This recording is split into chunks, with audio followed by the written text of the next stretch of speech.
first question is, if you have 1/4 of a pizza and your friend has 2/4 of the same pizza, how much pizza do they both have together? So whenever you see the word together, it means you need to add two fractions. So we will write 1/4 add 2/4 is equal to 1 plus 2/4 is equal to 3/4. So they both have 3/4 of a pizza. Our next question, you have 5/8 of a chocolate bar, or you can say you have 5/8 of a chocolate bar and you give 2/8 to your friend. How much chocolate do you have left? So when you see word left, it means you need to subtract the fractions. So it means we will write 5/8 take away 2/8 is equal to 5 take away 2/8 3/8. So you will be left with 3/8 of chocolate bar. Our next question, if you have 3/5 of a bag of marbles and you want to keep 2/3 of what you have, how much of the original marbles will you keep? If you notice, neither the numerators and nor the denominators are equal in these fractions. Therefore, we will multiply the fractions to make them equal to each other, which can also be referred to as equivalent fractions. So we will write 3/5 into 2/3. So 3 times 2, 6, and 5 times 3, 15. And if you simplify it further, dividing by 3 with numerator and denominator, you will get the answer 2/5. So in both cases, 6/15 and 2/5, your answer is right, because 6/15 also equal to 2/5. So how many marbles will you keep? 6/15 or 2/5. Our next question is, if you have 2/3 of a basket of apples and there are 15 apples in total, so how many apples do you have? So we got 15 total apples and we got the fraction of 15 2/3, but we don't know how many apples would be in as an amount in 2/3. So we will simply do 2/3 into 15 is equal to, so 3 times 5 makes 15, so 2 times 5 is equal to 10. So what is the 2/3 of 15? Equal to 10. So 10. So we will have 10 apples in our basket. Our next question, if 2/5 of the candies is 10, what is the total number of candies? The question we did before, in that question we already knew the total number. But in this question, we don't know the total number. So we have to be very careful while solving these questions. We can do this question in 3 ways. So first way with variable, the second way without variable, and the third way is to use the division method. So I will solve all the questions related to this topic, finding total based on fraction amount, with the different ways, one by one. So first of all, if you look at this statement, if 2/5 of the candies is 10, so I just write down 2/5 of mean multiplication of the candies. Candies, we want to find out the total number of candies. So we can use any variable here like C, P, T, N, or whatever, or maybe O or W, whatever variable. So I just write down here W is mean is equal to 10. So this W is our missing number. So we will write it W 10 we will take our fraction to the other side. Then this 5 will become numerator and 2 will become denominator. So 10 times, so we got 10 times 5 is equal to 50 divided by 2, and then our answer would be 2 times 2, 4, 10, 2, 5, 10. So 25 candies. 25 candies would be our answer. And if you want to do it, this question without variables, so what you can do, you can simply swap this fraction. So swapping means that you will write 5 on the top, 2 at the bottom, and you will do this multiplication with the 10. So then you can cancel 2 times 5 makes 10. So 5 times 5 is equal to 25 candies. So if you tell your child that whenever you need to find the total number of something, you just need to swap the fraction. You need to swap the numerator and denominator. The other term which is used in for this swapping is called reciprocal. So if you take the reciprocal of this fraction, which is 5 over 2 here, and you multiply it with the 10, you will easily get the answer. And if you compare these two methods, this same method is, we have the same method here at the second stage. So doesn't matter if you use variable or not, the main thing you need to get the same answer.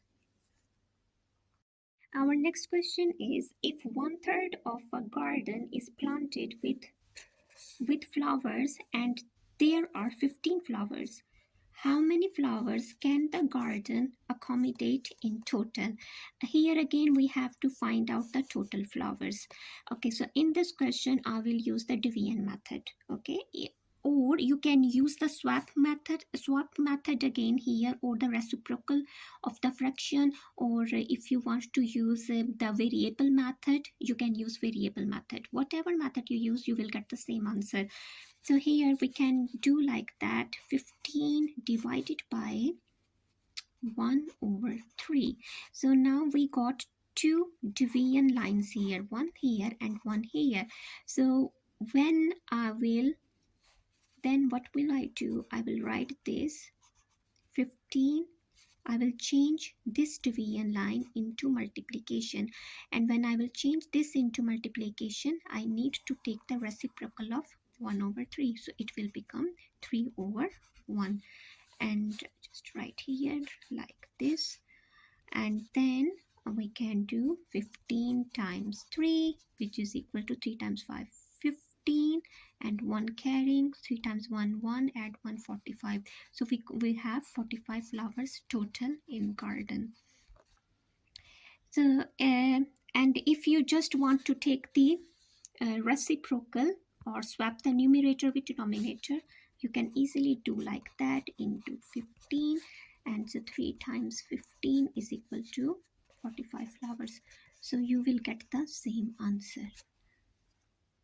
Okay, so our next question, 7 over 8 of pizza is left. If there were 56 slices left, how many slices were there initially? Okay, so it's again we need to find out the total, and we got 7 over 8, which is equal to 7 over 8 is equal to 56 slices. So we will swap this fraction in 8 over 7, and we will multiply it with 56. So we will cut this, 7 times 8, 56. So 8 times 8, 64. So we got 64 slices, total slices of pizza before. So that's our answer. Our next question, this question is, if there are 27 customers visiting the cafe and 6 tables with benches available, each having a seating capacity of 4 customers, how many tables will be filled up? So here we will use the times table, but the most important thing, which timetable? So each bench having a seating capacity of 4 customers. So it's mean the seating capacity of 4, it is the fixed number. So we will use our 4 times table. So 4 times 6 makes 24. So it's mean, just write down here, 6 times 4 is equal to 24, and we got total customers 27. So 27 take away 24 is equal to 3.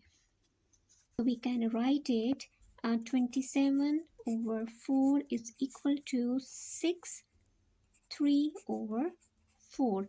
So if we interpret this fraction, we can say that 6 tables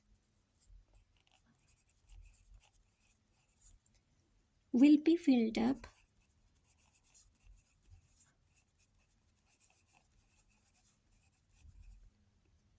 with 3 customers left.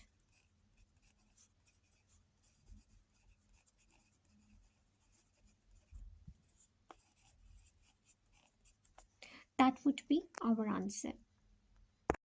Our next question, a cinema has 35 seats and each row has 7 seats. How many complete rows are there and how many seats are left?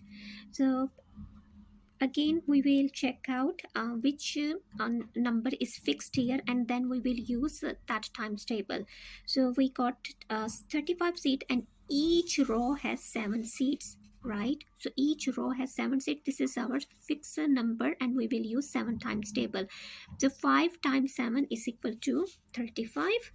So if 5 times 7 is equal to 35, so we can write it 35 over 7 is equal to 5. So there are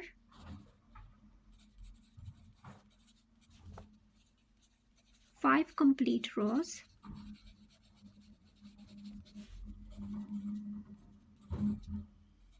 with no seats left.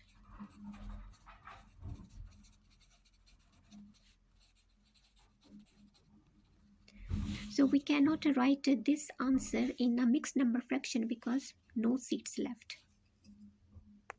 Our next question, there are 18 students in a classroom and each desk accommodates 3 students. How many desks are needed and how many students will be without a desk? Again, we need to find out which number is fixed here. So we got each desk accommodate 3 students. So we will use our 3 times table. So it's, and we got total 18 students. So I just write down here 6 times 3 is equal to 18, right? Now we will, we want to solve it. So I will write down 18 divided by 3, which is equal to 6, and how we will interpret it. So 6 desks are needed and no student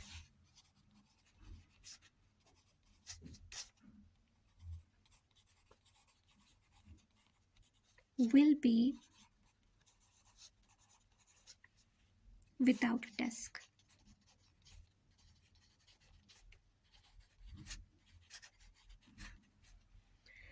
Okay, so this is our answer.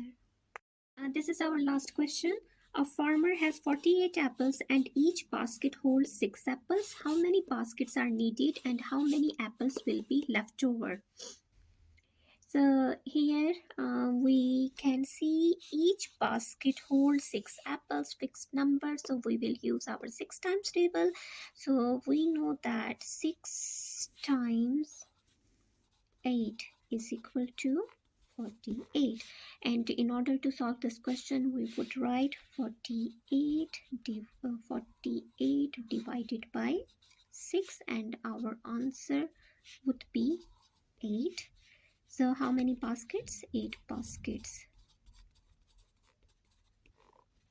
So 8 baskets are needed. with no apples, with no apples left over.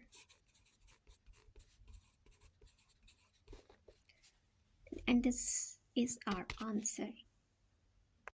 I hope these videos will help you a lot. Look after yourself and your children. Thank you so much.